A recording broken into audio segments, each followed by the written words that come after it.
Formula के बारे में पढ़ेंगे, ठीक है। फार्मूला मेन्यू, बट यहाँ से पहले हम एक्सेल की एक फ़ाइल बना लेते हैं। राइट क्लिक किया, न्यू पे गए, किसी भी फोल्डर में राइट क्लिक करके न्यू पे जा करके यहाँ से एक्सेल सीट बना सकते हैं। यहाँ से प्रैक्टिसेस ऑफ फार्मूला हमने यहाँ पे बनाया और इसको ओपन करना है। डबल क्लिक करिए या सेलेक्ट करके एंटर कर लीजिए। आपका ये एक्सेल की फ़ाइल ओपन हो जाएगी। यहाँ पे दिखा रहा कौन से वर्जन का है। ये रही आपकी एक्सेल की सीट। इसमें से हमें क्या करना है, डाटा हम लोगों ने लास्ट टाइम कवर कर लिया था। अब हम करेंगे फार्मूला। फार्मूला में हमारे पास कुछ ऐसी चीज़ें हैं, थोड़ा सा अगर हम देखें तो यहाँ से आपको मिलेगा कुछ ट्रैक प्रेसिडेंस करके, ट्रैक डिपेंडेंस। ये तभी यूज़फुल में होगा जैसे मान लीजिए कोई फार्मूला या फंक्शंस। यहाँ पे देखिए फंक्शन का मतलब ये है कि जो हम प्री डिफाइन बने बनाए होते हैं, ये हमारे फंक्शंस होते हैं। फंक्शन की लाइब्रेरी यहाँ पे बहुत सारी कैटेगराइज की गई है। तो यहाँ से लेकर के यहाँ तक पूरा का पूरा सेक्शन फंक्शन का है। और ये आपका नेम मैनेजर है। इसको डिफाइन करने के लिए हम यहाँ से कह सकते हैं कि ये हमारा नेम बॉक्स है। यहाँ पे देखिए नेम बॉक्स है। इसी नेम बॉक्स को मैनेज करने के लिए आपको ये डिफाइन नेम दिया गया। जैसे इस इतने एरिया का अगर हमें कुछ नाम देना है, अभी हमारे पास एक्सेल के सीट का नाम देना होता है, तो हम क्या करते हैं, रीनेम करते हैं। राइट क्लिक करके यहाँ से जाएंगे, हमने एक्सेल सीट का दे दिया फार्मूला। बट यहाँ पे फार्मूला एंड फंक्शंस की बात करें तो कुछ लोग फार्मूला बोलते हैं, कुछ लोग फंक्शन बोलते हैं। तो फार्मूला का मतलब जो हम खुद से बनाते हैं। फंक्शन का मतलब ये है कि जो ऑलरेडी बनी बनाई एक्सेल की लाइब्रेरी में होती हैं। जैसे इज इक्वल टू हमें सबसे पहले यूज करना पड़ेगा, कोई भी फार्मूला लगाना हो या फंक्शन इस्तेमाल करना हो, सबसे पहले हमें is equal to sign use करना पड़ेगा। तो जिस सेल में हमें कैलकुलेट करना है, जिस सेल में हमें रिजल्ट चाहिए, वहाँ पे हमें इक्वल टू लगाना पड़ेगा। वो चाहे आप फंक्शन यूज करिए या फिर फार्मूला। तो फार्मूला के लिए हम लोग नेम तो ज़रूरत पड़ेगी। नेम में जैसे ये हमारे पास H5 है, इसका नाम ये है, H वाला कॉलन है, 5 वाला रो है। ऐसे ही हम इसका नाम बात करें तो इसका A वाला कॉलम, 2 वाला रो हो गया, ये इसका नेम हो गया। तो फार्मूला या फंक्शन पे काम करने के लिए हमें इस नेम की ज़रूरत पड़ेगी। अब हम ये नेम को कैसे मैनेज करेंगे, कुछ तो हमें पहले से नेम दिया गया है, जैसे इनका नेम ऑलरेडी दिया गया है।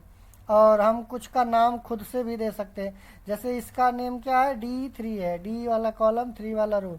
बट इतने का अगर मैं आपसे एक पर्टिकुलर सेल की पूछे इतने का नेम क्या है, तो यहाँ पे केवल C3 दे रहा है। तो C3 तो हो नहीं सकता क्योंकि C3 तो एक सेल का होगा।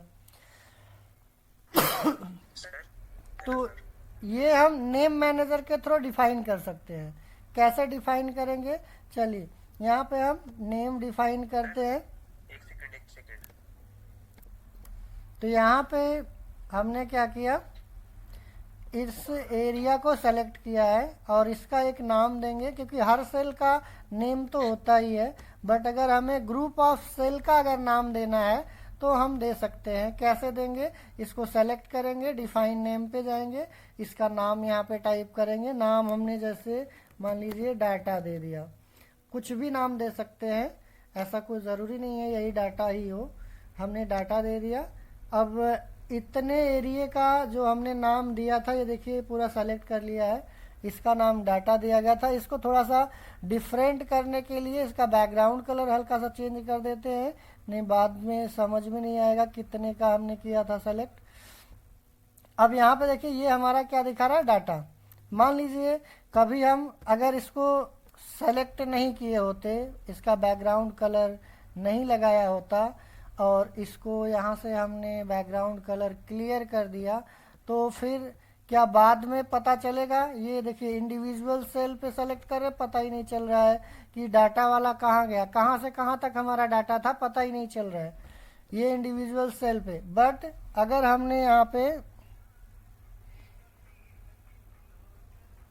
अगर हमने यहाँ से क्या किया, कोई भी इसका पता करना है कि हमें डाटा में कहाँ से कहाँ तक एरिया, तो नेम बॉक्स में जाएंगे और डाटा लिखेंगे और इंटर करेंगे। देखिए ये सेलेक्ट करके बता देगा। तो जब तक आप एग्जैक्ट एरिया सेलेक्ट नहीं करेंगे तब तक यहाँ पे देखिए डाटा नहीं दिखाएगा, और जैसे आप एग्जैक्ट एरिया सेलेक्ट करेंगे तभी दिखाएगा डाटा का, अदरवाइज शो नहीं करेगा। ये चीज़ें आपको ध्यान देना पड़ेगा। तो इसको अगर हमें पता करना है कहाँ से लेके कहाँ तक है, तो हम डायरेक्ट यहाँ से हम डाटा पे जाके एंटर करेंगे, ये हमें दिखा देगा। C3 से लेकर के F8 तक है, तो C3 से लेकर के F8 तक हम सेलेक्ट करेंगे तो ये ऑटोमेटिक नेम बॉक्स में डिस्प्ले करने लगेगा, जो हमने यहाँ से फॉर्मूला में से हमने नेम डिफाइन किया था। तो ये तो था कि हमने नेम डिफाइन किया है। अब इसके यूज इन फार्मूला, इसको किसी फार्मूले में यूज करना है। तो फार्मूला कैसे बनाते हैं? फार्मूला का मतलब जो हम खुद से बनाते हैं, जैसे मान लीजिए 4 है और ये 6 है, इसको अगर हमें यहाँ पे टोटल निकालना है तो इक्वल टू करते हैं और यहाँ से हमने प्लस का साइन लगाया और इसको सेलेक्ट किया, एंटर किया, तो this one is the formula, it one is the formula. यहाँ पे फॉर्मूला बार में हम लोग, ये हमारा फॉर्मूला बार होता है fx, और ये हमारा नेम बॉक्स होता है और ये हमारा फॉर्मूला है। तो फॉर्मूले में हमें कोई नाम नहीं होता है, इसके सेल एड्रेस इसको बोलते हैं, जैसे I2J2 ये हमारा सेल एड्रेस है। सेल एड्रेस की हेल्प से हमने ये फॉर्मूला क्रिएट किया है। कौन सा फॉर्मूला? 2 नंबर जोड़ने का। अब ये हम फंक्शन के थ्रू भी कर सकते थे, बट यहाँ पे हमारे पास हम समझ रहे हैं कि फार्मूला मतलब जो हम खुद बनाते हैं वो हमारा फार्मूला है, और जो यहाँ पे ये ऑलरेडी बनी बनाई दे रही लाइब्रेरी, ये हमारा फंक्शंस है।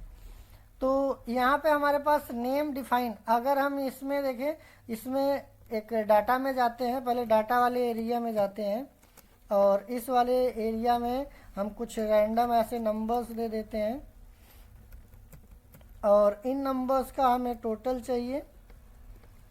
तो इन नंबर्स का टोटल अगर हमें निकालना है तो हम इक्वल टू करेंगे, एक फार्मूला की जगह पे हम सम फंक्शंस का इस्तेमाल करेंगे और इस एरिया को हम क्या करेंगे, सेलेक्ट करेंगे।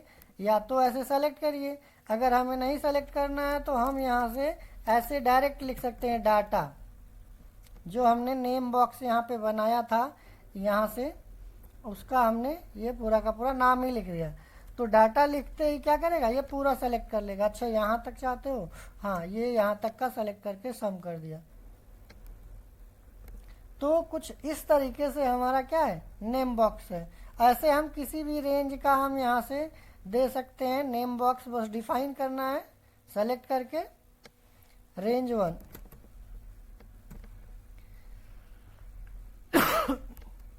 ये हमारा रेंज 1 हो गया।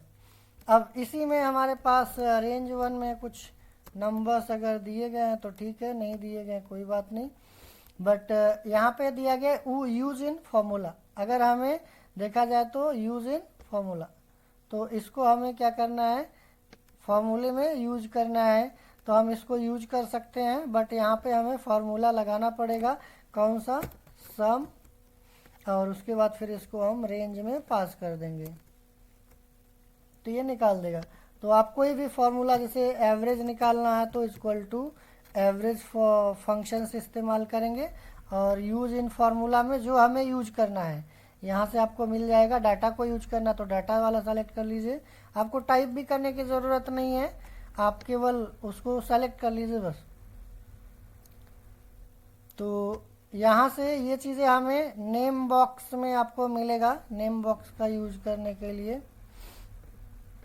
और इसी को मैनेज करने के लिए आपको नेम मैनेजर में जाएंगे तो आपको बाद में, मान लीजिए हमें डाटा वाले का रेंज कुछ ज़्यादा था तो हम इसको एडिट करके फिर से इसको रीसाइज कर सकते हैं। जो हमने यहाँ पे दिया है ये रीसाइज, जैसे नीचे का कुछ खाली स्पेस है तो आप इतना ही ले लीजिए, कोई ज़रूरी नहीं है, आप दोबारा भी उसमें मॉडिफिकेशन कर सकते हो। ओके कर दीजिए। फिर से आप इसमें भी कोई मॉडिफिकेशन चाहिए तो कर सकते हैं। डिलीट करना है, नहीं समझ में आ रहा है, नहीं यूज करना है तो डिलीट कर दीजिए। अगर किसी चीज़ को किसी फंक्शंस के अंदर यूज करना है, वो चाहे सम हो या एवरेज हो या मैक्स फंक्शन हो, हमें इसमें इसको यूज करना है डाटा वाले को, तो डाटा को सेलेक्ट कर लिया और यहाँ से ऑटोमेटिक इसमें हमारा आ जाएगा और इंटर करेंगे तो इसमें से जो सबसे बड़ा नंबर होगा वो निकाल के दे देगा।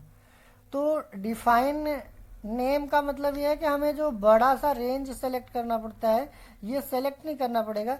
एक छोटा सा नाम पास करेंगे, आप देखोगे तुरंत वो ऑटोमेटिक ले लेगा। छोटा सा नाम पास करेंगे ऑटोमेटिक ले लेगा।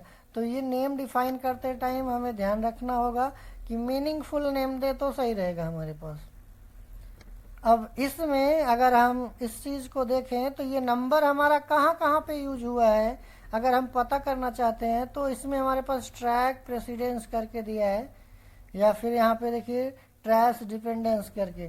तो ये वैल्यू कहाँ कहाँ पे यूज की गई है इसको सेलेक्ट करना है और इस पर क्लिक करेंगे तो आपको देखिए ये दिखा रहा है कि ये पर्टिकुलर वैल्यू इसमें फॉर भी यूज किया गया है, यहाँ पे भी यूज किया गया है, यहाँ पे भी यूज किया गया है।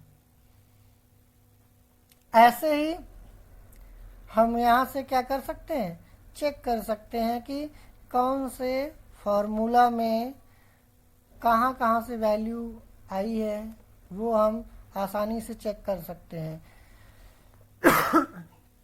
अगर हम ऐसे पे जाते हैं तो यहाँ पे डाटा लिखा गया है, फिर हमें पता करना पड़ता है, एक सस्पेंस सा बनता है अच्छा डाटा में क्या क्या है। फिर हम यहाँ से नेम बॉक्स में जाते हैं तब जा कर के हमें पता चलता कि अच्छा ये इतना रेंज हमारा डाटा का है। या तो फिर हमें अगर पता करना है कि डाटा कहाँ से लेके कहाँ तक है, या तो फिर हम नेम बॉक्स में जाएं और फिर ये डाटा को सेलेक्ट करें, तब जाके पता चलेगा कि अच्छा ये यहाँ से लेके यहाँ तक का डाटा है। नहीं तो ऐसे पे हमें तो पता ही नहीं चल पाएगा अच्छा ये डाटा से कहाँ तक आया है। और डाटा में तो हमारे पास मल्टीपल सेल हैं, तो इंडिविजुअल सेल कौन सी वैल्यू आई है वो पता करने के लिए हम क्या करेंगे, सेलेक्ट करके ट्रैक डिपेंडेंस करेंगे। तो ये वैल्यू देखिए आपको दिखा रहा है कि एक ही वैल्यू कहाँ कहाँ पे इस्तेमाल की गई है, ये आपको इसमें शो अप कर देगा। तो आप इसको रिमूव करना है तो एरो रिमूव भी कर सकते हो। और यहाँ पे हमने एक ही वैल्यू में, अच्छा इसमें एक तो तरीका होता है कि ये पर्टिकुलर वैल्यू किस किस फॉर्मूले में यूज की गई है, और कुछ ऐसे भी होता है कि ये वाली वैल्यू यहाँ पे या फिर ये वाली वैल्यू कौन कौन से सेल को कंबाइंड करके यहाँ पे आई है। इसमें जो वैल्यू आई है इस पर्टिकुलर सेल में, ये तो एक नॉर्मल वैल्यू हो गई, सेल वैल्यू जिसको डायरेक्ट वैल्यू बोलते हैं। डायरेक्ट वैल्यू है कि एड्रेस वैल्यू है, पता करना होगा तो आप यहाँ पे देख सकते हो। डायरेक्ट वैल्यू होगी तो डायरेक्ट आपको वैल्यू दिखेगा, और अगर वो एड्रेस वैल्यू होगी तो आपको यहाँ पे देखिए ये एड्रेस वैल्यू में जैसे हमने इक्वल टू किया, इसको सेलेक्ट कर दिया, एंटर किया, तो ये यहाँ पे भी 5 आपको दिखेगा, यहाँ पे भी 5 दिखेगा। अगर यहाँ पे हमने 8 कर दिया या 80 कर दिया तो इधर भी 80 होगा, इधर भी 80 होगा। अब ये देखिए हमारा डायरेक्ट वैल्यू है कि एड्रेस वैल्यू, ये डायरेक्ट वैल्यू है, और ये हमारा क्या है, एड्रेस वैल्यू है। हाँ ये हमारा एड्रेस वैल्यू है क्योंकि ये किसी दूसरे एड्रेस पे डिपेंड है। तो कहने का मतलब ये है कि हमारे पास डायरेक्ट वैल्यू भी हो सकती है, एड्रेस वैल्यू भी हो सकती है। अगर ये वैल्यू अगर डायरेक्ट वैल्यू है तो हम पता कर सकते हैं कि ये वैल्यू कौन कौन से सेल में यूज की गई है या कौन कौन से फॉर्मूले में इस्तेमाल किया गया है। ऐसे ही जैसे हमने डायरेक्ट वैल्यू देखा, एड्रेस वैल्यू देखा, ऐसे हम फॉर्मूला वैल्यू होती है। यहाँ पे भी देखिए एक फॉर्मूला वैल्यू लगाई गई है, यहाँ पे भी हमने फंक्शंस का यूज किया है। तो यहाँ पे देखिए हमारे पास वैल्यू इसमें दिख रहा है, इसमें नहीं दिख रहा है, इसमें हमारा फॉर्मूला दिखेगा और यहाँ पे हमारे पास फॉर्मूला दिखेगा। तो ये फॉर्मूला वैल्यू है, ये फॉर्मूला वैल्यू है।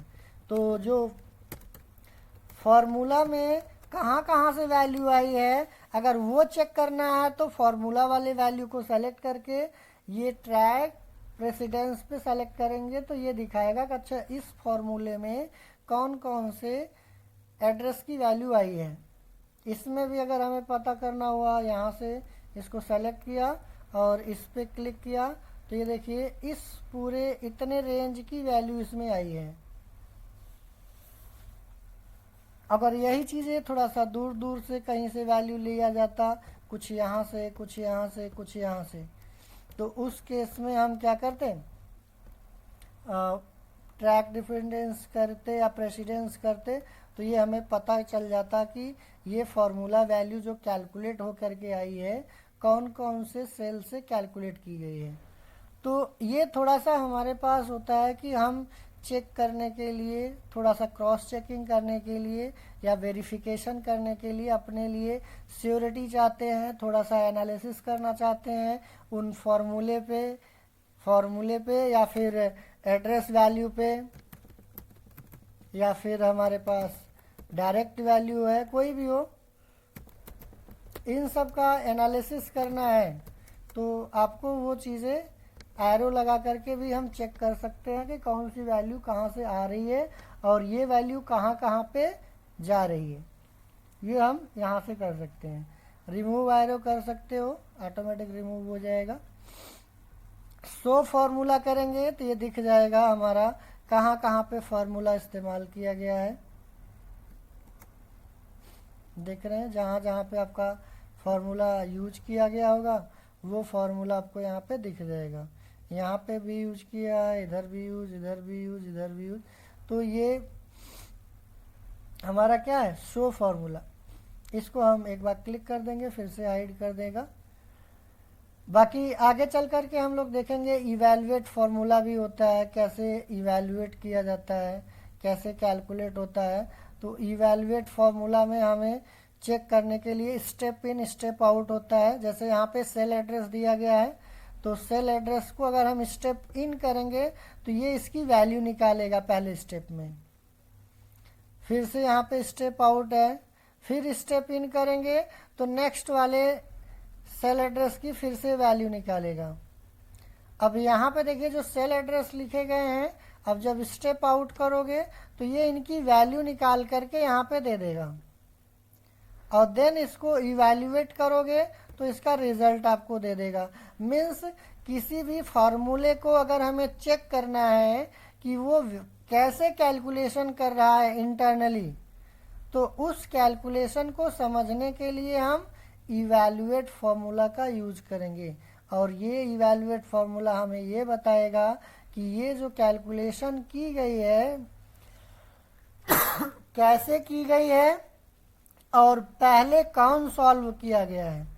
जैसे हम लोग बर्डमॉस रूल को फॉलो करते हैं तो वो मैथमेटिक्स का बर्डमॉस रूल कैसे अप्लाई किया गया है वो आपको यहाँ पे क्लियरिफिकेशन दे सकता है आसानी से। इवैल्यूएट फार्मूला मीन्स इवैल्यूएट कैसे किया गया है, ये जो 10 आया है कैसे आया, ये आपको क्रॉस चेकिंग करा देगा। ऐसे ही आपको यहाँ पे किसी और पे जाना है तो आप इवैल्यूएट फार्मूला करिए तो आपको ये स्टेप इन करेंगे तो ये बताएगा कि अच्छा ये यहाँ से है, फिर इसकी वैल्यू ये इस तरीके से एक रेफरेंस ले लेगा, एब्सोल्यूट एड्रेस हो जाएगा और एब्सोल्यूट एड्रेस का फिर ये इवैल्यूएट करके डायरेक्ट दे देगा, क्योंकि एब्सोल्यूट एड्रेस डायरेक्ट होता है।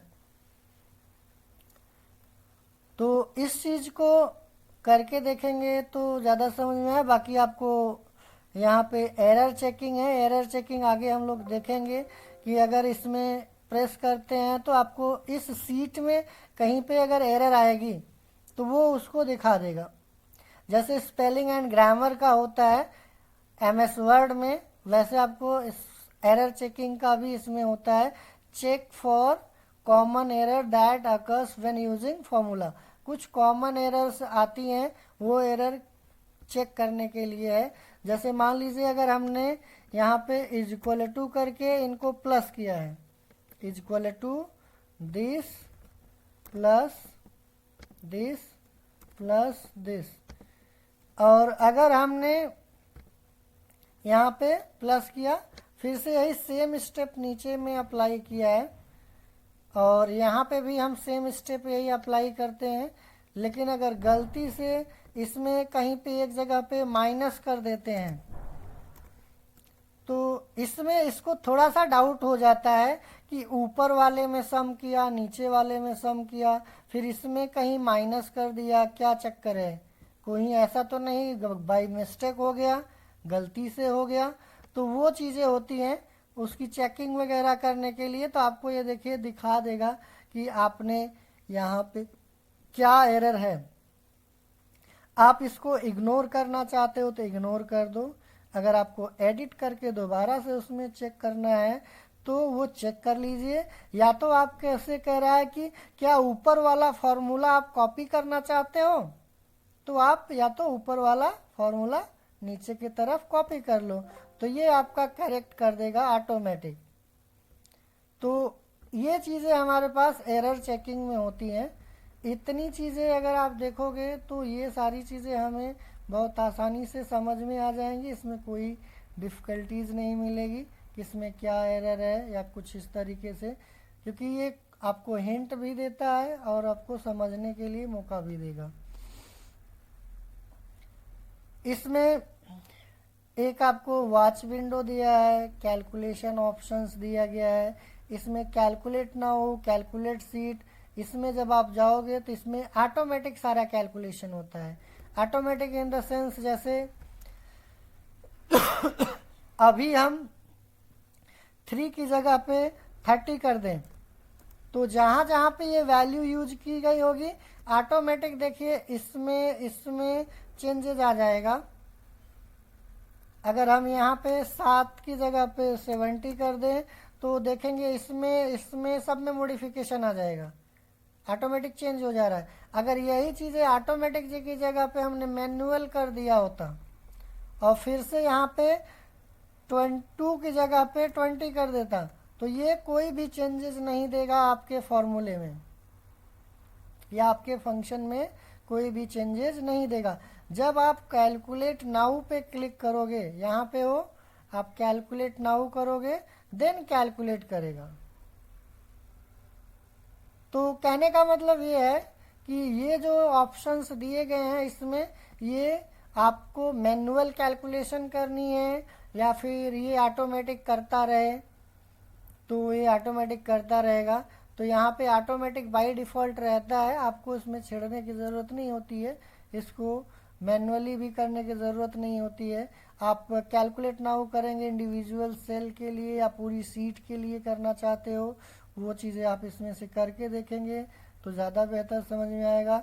इन चीज़ों को ट्राई करिए, बाकी का हम लोग ये सारी चीज़ें नेक्स्ट सेशन में हम लोग कंटिन्यू करेंगे, जो भी रहेगा पहले इसको इतना कवर करिए।